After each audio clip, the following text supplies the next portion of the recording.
తాకట్లో ఉన్న మీ బంగారాన్ని విడిపించి ఆ రోజు ఆన్లైన్ రేటుకి కొంటాం. Sharma gold company.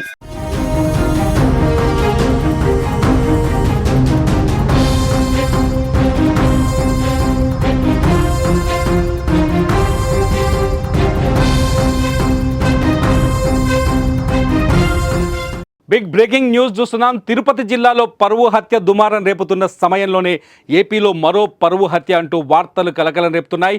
చిత్తూరు జిల్లాలో ప్రేమించి పెళ్లి చేసుకున్న యువతి భర్త నుంచి పుట్టింటికి వెళ్ళగా అనుమానాస్పద స్థితిలో మృతి చెందడం చర్చనీయాంశమైంది.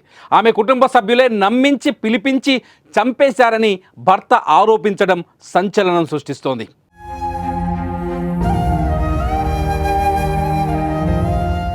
మసీదు మిట్టకు చెందిన యాస్మిన్ భాను పూతలపట్టు మండలంకు చెందిన సాయి తేజ్ 4 ఏళ్లుగా ప్రేమించుకొని ఫిబ్రవరి 9న నెల్లూరులో పెళ్లి చేసుకున్నారు. ఆ తర్వాత తమకు రక్షణ కావాలంటూ ఫిబ్రవరి 13న తిరుపతి ముత్యాలరెడ్డిపల్లి పోలీస్ స్టేషన్ ఆశ్రయించారు. దీంతో యాస్మిన్ భాను తల్లిదండ్రులను పిలిపించి కౌన్సిలింగ్ ఇచ్చి పంపించారు. తర్వాత ఆమె పుట్టింటికి వెళ్లిపోయినా ఫోన్లో కుటుంబ సభ్యులతో మాట్లాడుతూనే వస్తోంది. ఈ క్రమంలోనే తన తండ్రికి ఆరోగ్యం సరిగ్గా లేదని ఇంటికి పంపించాలని సాయి తేజ్ను కోరారు. దీంతో ఆదివారం ఉదయం 11 గంటలకు యాస్మిన్ భానును కారులో చిత్తూరుకు తీసుకొచ్చాడు భర్త సాయి తేజ్. అక్కడి నుంచి ఆమె సోదరుడు యాస్మిన్ భానును కారులో తీసుకెళ్లాడు.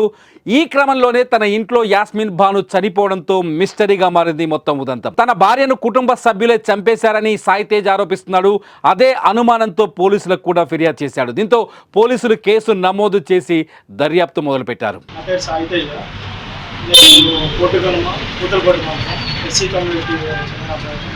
అమ్మాయి పేరు వచ్చి షేక్ యాస్మిన్ భాను. తను ముస్లిం కమ్యూనిటీ. నేను బీటెక్ కంప్లీట్ చేశాను, తను ఎంబీఏ కంప్లీట్ చేసింది. మేము ఇద్దరు 4 years నుంచి ఇష్టపడ్డాము. ఇష్టం కాస్త పెళ్లి వరకు పోయి ఇంట్లో వాళ్ళు పెద్దలు ఒప్పుకోక నెల్లూరుకి వెళ్ళి ఫిబ్రవరి 9th మేము ఇద్దరు పెళ్లి చేసుకున్నాము. తర్వాత 3 రోజుల తర్వాత డిఎస్పీ తిరుపతి డిఎస్పీ సార్ దగ్గరికి వచ్చి సరెండర్ అయ్యాము. సార్ దగ్గరికి వచ్చి అన్నీ మాట్లాడుకొని నీకు మాకు సంబంధం అని చెప్పేసి వాళ్ళ నాన్న చెప్పేసి వెళ్ళిపోయారు. దాన్ని 2వ రోజే మళ్ళీ వాళ్ళ అమ్మ, వాళ్ళ అక్క, వాళ్ళ అన్న వాళ్ళందరూ ఇంటికి వచ్చి అయ్యింది అయిపోయిందని చెప్పేసి మళ్ళీ ఇంటికి వచ్చి మాట్లాడారు. రోజు ఫోన్లో మాట్లాడుతూ మాట్లాడి మీ నాన్నకి ఆరోగ్యం బాగాలేదు వచ్చి చూసుకోవద్దురా అని చెప్పేసి రోజు మాట్లాడారు. 2 రోజుల క్రితం వాళ్ళ అన్న వచ్చాడు. ఒక 2 గంటల సేపు కూర్చొని తీసుకోపోతాను చెప్పేసి ఫోర్స్ చేసి మాట్లాడితే నేను పంపించాను చెప్పేసి చెప్పాను. ఒకవేళ అలా ఉంటే నేను వచ్చి తీసుకువచ్చి నేను చూపించుకొని వస్తాను చెప్పేసి ఊరికి వచ్చాను. మార్నింగ్ ఒక 11:30కి వచ్చాను. 11:30కి వచ్చి బీసీఆర్ సర్కిల్ దగ్గర ఆ అమ్మాయిని వాళ్ళ అన్న కారులో పంపించి నేను వెళ్ళాను. ఒక అరగంట తర్వాత వాళ్ళ అన్న ఫోను, వాళ్ళ నాన్న ఫోను అందరూ స్విచ్ ఆఫ్ వచ్చింది. రాగానే వాళ్ళ ఇంటికి వెళ్ళాను.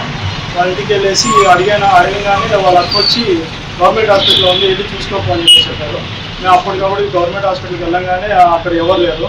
ఎవరో మార్నింగ్ హ్యాంగింగ్ కేసు వచ్చి వెళ్ళిపోయారని చెప్పి చెప్పారు. తర్వాత మళ్ళీ వాళ్ళ ఇంట్లో వాళ్ళకి కాల్ చేసి వాళ్ళు సరిగ్గా రెస్పాండ్ అవ్వలేదు. మళ్ళీ ఏదో చులకనగా మాట్లాడారు. వెళ్ళి మార్చిలో పడింది, వెళ్ళి తీసుకొని చేసుకున్నారు. మళ్ళీ ఆ తర్వాత మార్చి దగ్గరికి వెళ్ళేసరికి ఆ అమ్మాయి ఫోటో చూపించేసరికి ఆ అమ్మాయి మార్నింగ్ చనిపోయింది, మార్చిలో ఉండాలని చెప్పి చెప్పారు. దాని తర్వాత ఇంకా మాది డిఎస్పీ సార్ దగ్గర మాట్లాడాం కాబట్టి డిఎస్పీ సార్ దగ్గరికి వెళ్ళగానే చిత్తూరు సిఐ గారు, ఎస్ఐ గారు వీళ్ళంతా ఫోన్ చేసి మాట్లాడారు. నాకు వచ్చి మాట్లాడండి ఏమైందని చెప్పమని